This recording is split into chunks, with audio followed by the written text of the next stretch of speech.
you feeling going back to school? I'm feeling great. We're really excited. Welcome back about 2,500 employees here on Friday. About 1,600 teachers that are coming back, and then all of our support team have a big kickoff planned on Friday to celebrate the start of the school year. I've got a great keynote speaker that's going to highlight the impact teachers have. Teachers get beat up a lot today in the world of public ed and social media and such, and we need to really instill that they are relevant in today's society and they can really change lives. They can. They're the foundation, truly, to make sure Absolutely. kids have a great, successful life. Yes. Mm-hmm. What's been your favorite part watching teachers get ready and having that communication over the summer? What's some of the stuff that you're hearing? I think that we're really excited about some construction projects that we got started this summer that will really keep our class sizes low. We have found that's a thing that impacts teacher morale and is a retention and recruitment tool in Broken Arrow, because our class sizes across the board are in really good shape. We just are ready to open the Sequoia 8th Grade Academy, which is a new concept in Broken Arrow, to have an 8th grade only academy to best prepare them for their transcripted high school years ahead. We're going to do some things a little different there. We added on 13 classrooms to two of our elementaries, Highland Park and Rosewood, which will again help balance class sizes across the district. We just built a new transportation hub on the south side of the district, which will make our bus routes more efficient.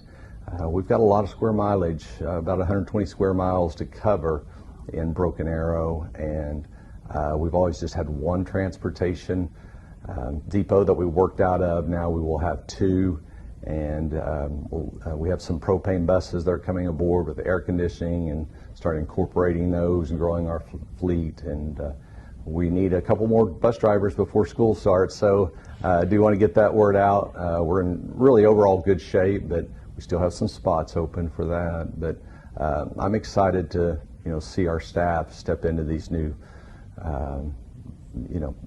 sites and buildings that we have. Also excited about the high school campus. We have new perimeter security fences. We have a unique high school that is made up of like an open concept, like a college campus of different buildings. But what we've done, we've put a perimeter fencing around that connects all of those, and we have secure vestibules that are entryways into that really commons area, because we're not all under one roof at the high school.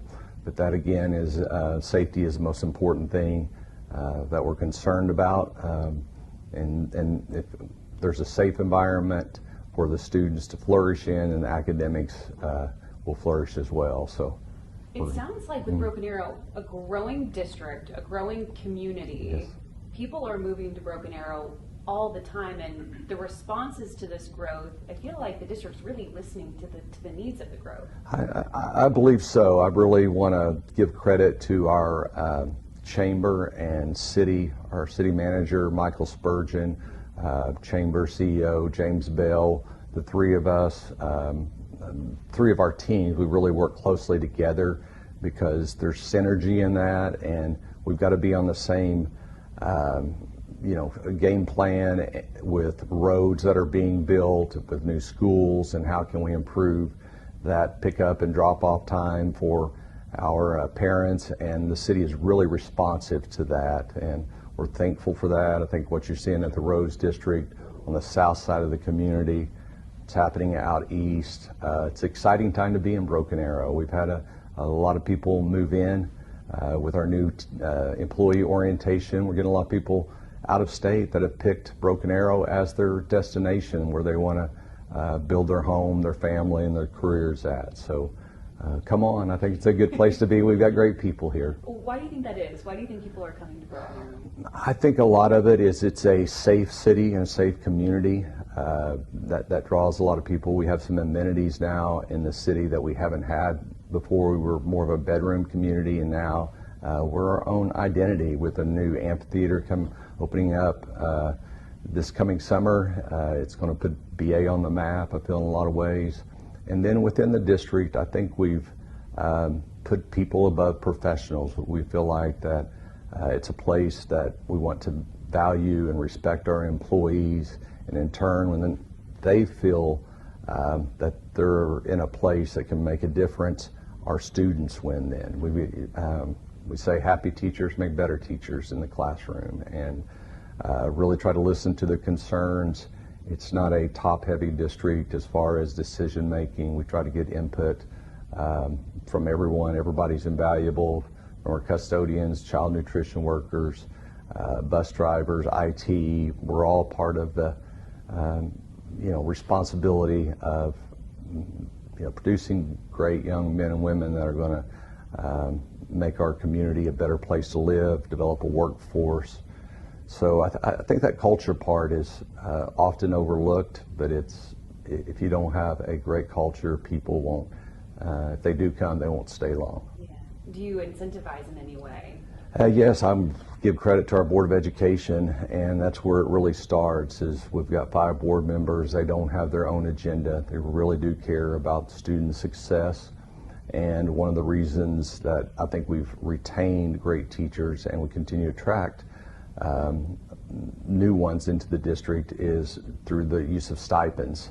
The past couple of years, they've given stipends equaling 5% of the total salary of the employee for those that are returning, and then a 2% stipend for those that choose to make BA a new home. And so that is an incentive that really you can thank somebody a lot, but when it speaks in dollars, it does go a long way. So we want to do that. Our special education teachers, not only do they give the required 5% from the state above the regular teaching scale, in BA we give 3% above that, so they have actually 8% above a standard teaching scale. And just trying to find different ways to stretch our dollars so that they meet the needs of families. It's tough financially right now.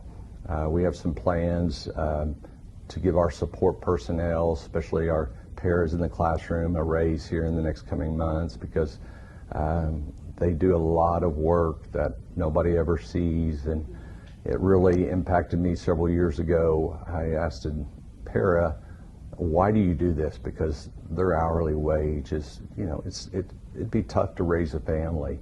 And she goes, if I don't, who will? And that really touched me, that we've got people that really have a heart. It's not a job, it's a calling, something that intrinsically fills their bucket in life. So there's a purpose to what we do. That's great. I spoke to Dr. Federline about this. I said, unfortunately, the elephant in the room is Oklahoma ranking 50th in education according to that new Wallet Hub study. It's something that is glaring out there when you look at the nationwide scale. At what level can BA work to make a ripple in improving, and what can we do as a state to improve education? I think there's several things. I mean, first and foremost, we know we have to get better. We're not dodging the responsibility of that. There's no excuses. I think there are different ratings out there that would put us as a state in different categories higher than that 50th. That's just taking one strand of data there. I think we've got to continue to have that commitment from our legislature and governor and State Department to prioritize bringing great teachers in the classroom. You can spend a lot of money on programs and curriculum, but if the quality of teachers, if it's absent, then the success, I don't see it really growing a lot. We're doing a lot of different things differently than we've done school in the past. I think our high school concept, their school choice is a big talking point in Oklahoma. And we actually have school choice because we have different academies at the high school level. You can choose to go to the traditional high school that has many AP offerings for those students that's something important going on in their college career. We have the Vanguard Academy, which is a STEM academy that's project-based. It's that engineering-minded students that really flourish there. We have our early college academy at NSUBA. Want to shout out to them with the partnership we have. And we graduated 70 students last fall that graduated not only with a high school diploma, but also with an associate's degree. Wow. At virtually no cost.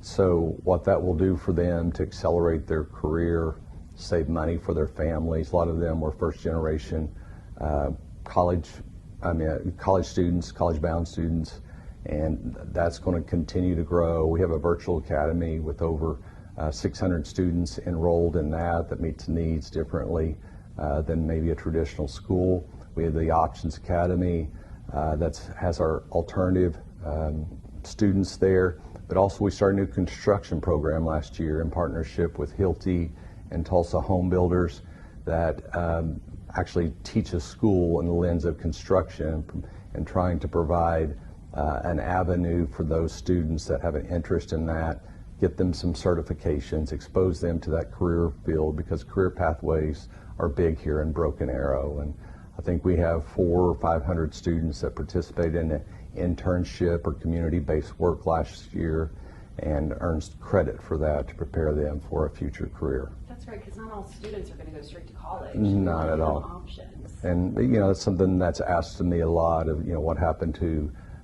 shop class as we used to know it back in the day. And there are students that are very, they want to work with their hands. They're very, very intelligent, and that they can use that skill set in a different way that's different from working on a worksheet or reading a literary piece. We're going to focus more on technical writing there and just show how math is relevant in that career field as opposed to just completing math problems with no connection to anything that they'll be doing in the future. I want to talk briefly about social studies standards. Where does BA stand with that? Well, we're going to, we've got an obligation to follow state standards. They're out there right now. We've always followed them. We're going to, do what the State Department sets out for us to do, as long as it's in line with legally what we can teach and what we can talk about. There's some things like that can really get blown up, and I want to focus on the things we can control, and we've got some of our AP social studies teachers, I think about our middle school social studies teachers, they've done a great job for years, so they're experts in that field, and they'll continue to do great things in the classroom. Yeah, putting trust in them. Yes. All right. Okay, I asked Federline this too, and it was not on my list of questions, but I thought it was interesting.